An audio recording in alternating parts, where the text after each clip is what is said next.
The acting Public Service and Administration Minister, Thulas Nxesi, has urged labour unions representing public sector workers to return to the negotiation table after unions threatened to continue with the planned strike action this coming Tuesday.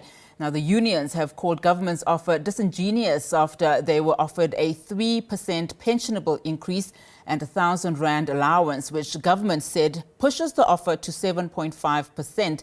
Nxesi said that the cash allowance will benefit workers earning the lowest salaries. Now, let's discuss this with South African Policing Union spokesperson Lesiba Thobakgale. Lesiba, thank you so much for your time this afternoon. Now, government is calling unions back to the negotiating table. I mean, you are one of 7 public sector unions representing 800,000 workers. Are you going to go back to the drawing board with government? Are you willing as a union to go back? Thank you, Nati, and greetings to viewers back home. The reality is we are currently in a dispute with government.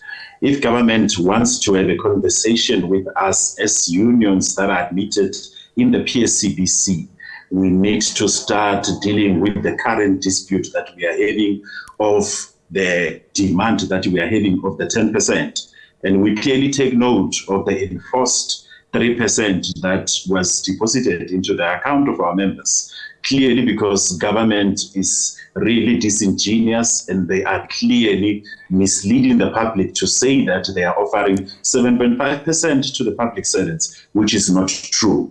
Our view as the United Labour here is that before we could start to have wage negotiations of the next round for the next financial year, let us deal with the current dispute that we are having, because clearly that is where we need to see government. That is where we are clearly expecting government to review their offer that they have implemented partially so, which is not what we have agreed upon in terms of the prescripts of the SABC. So we are saying before we could go to the other side, let us deal with what we have currently, because we have a dispute that indeed we will be having demonstrations on Tuesday across the country as the United Labour. I mean, if you look at what you are also asking for, and with the news now that, there is a possible interest rate hike, that it is on the cards before the end of this year, and you hear other stories, of course, that there are predictions that petrol is going to increase by next month. I mean, is government really reasonable in its wanting to obviously curb this at, as they are saying, 7.5%? Do you actually think that they could change it and meet you at least in some way closer to what you are asking for as a union?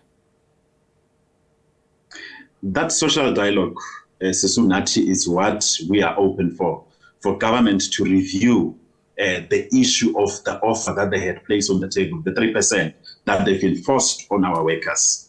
And we are saying that for now, we have seen that the cost of living has been so high. You alluded to that fact. Before, interest rate hiked twice this year. This will be the third time.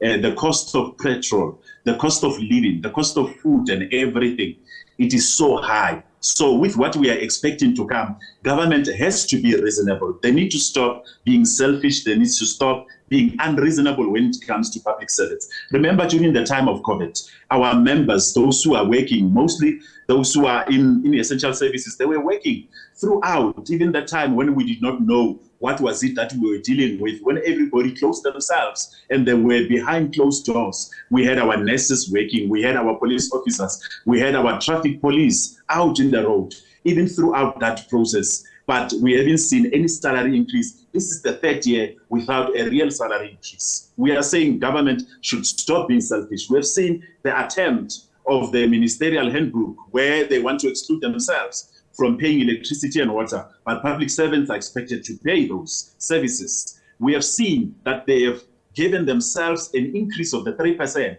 and the 3% of somebody who earns millions and millions of rand, it comes to an amount, an annual salary of the lowest earning member who is at salary level 1. Just that increase backdated to April 2021.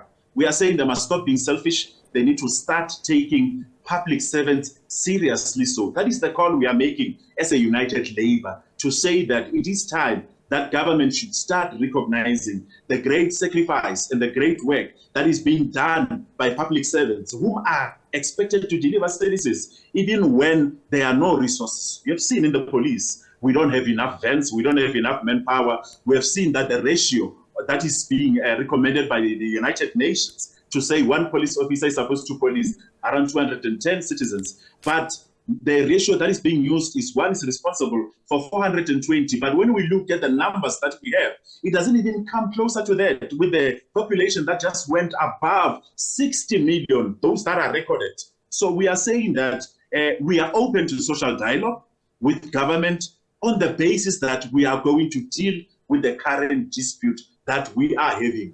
Because what they have paid to public servants, what they placed as a final offer that they withdrew, but yet later enforced it through making those payments. We are saying that they need to come and review that and give. We come and we talk about something that needs to be paid on top of what they have paid, because our demand is standing at 10%. Now they only paid 3%, meaning that they are owing us those other percentages. We are open to that dialogue. As of the next round of wage negotiations, before we cross this bridge, we are saying that government, there is no talks that we are going to have when it comes to salary increases, except us dealing with the current disputes, Sunat.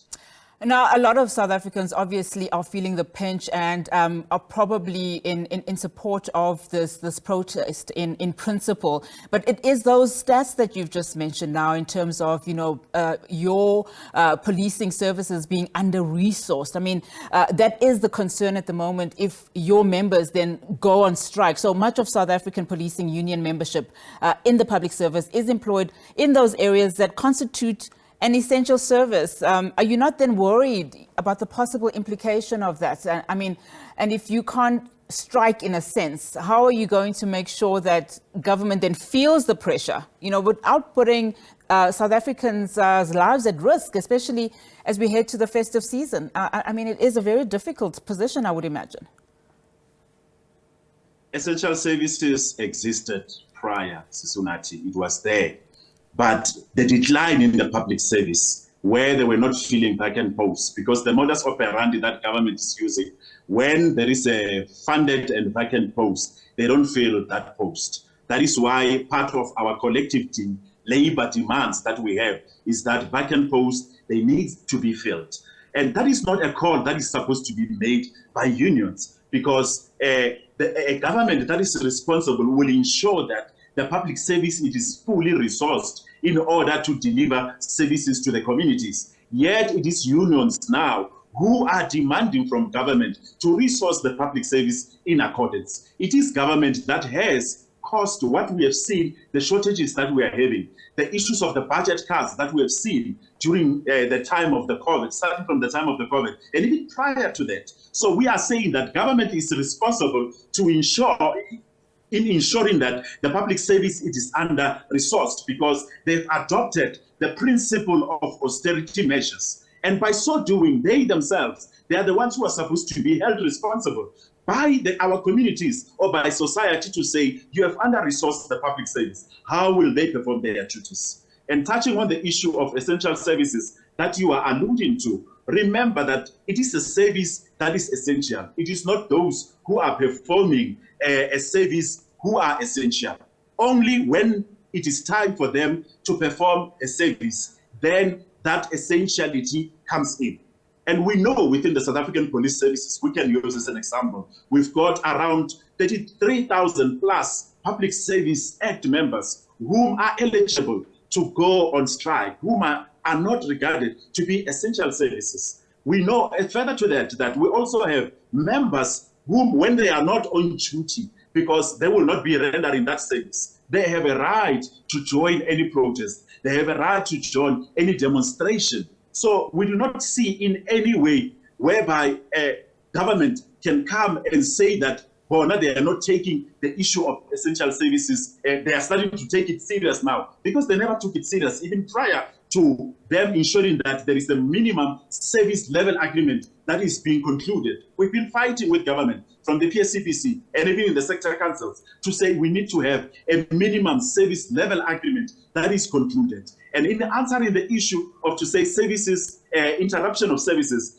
our services have been interrupted for a long time, even prior to us having the issue of the dispute that we are having as a collective labor. We are making this call that government should stop misleading the public when it comes to the offer they place on the table. That 7.5, it is not there.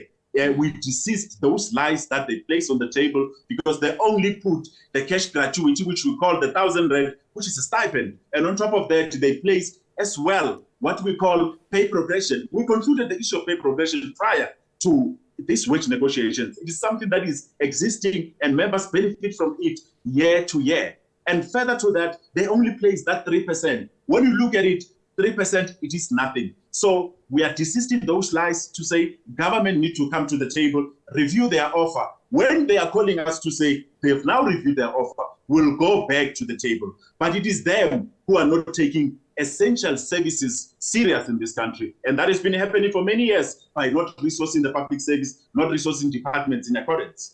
All right, Lesiba, let's leave it there for now. Thank you so much for your time this afternoon. Lesiba Thobakgale is a spokesperson of the South African Policing Union. Of course, we're discussing Public Service Union is going to be embarking on a national strike on Tuesday. Those 7 public sector unions representing around 800,000 workers in this country.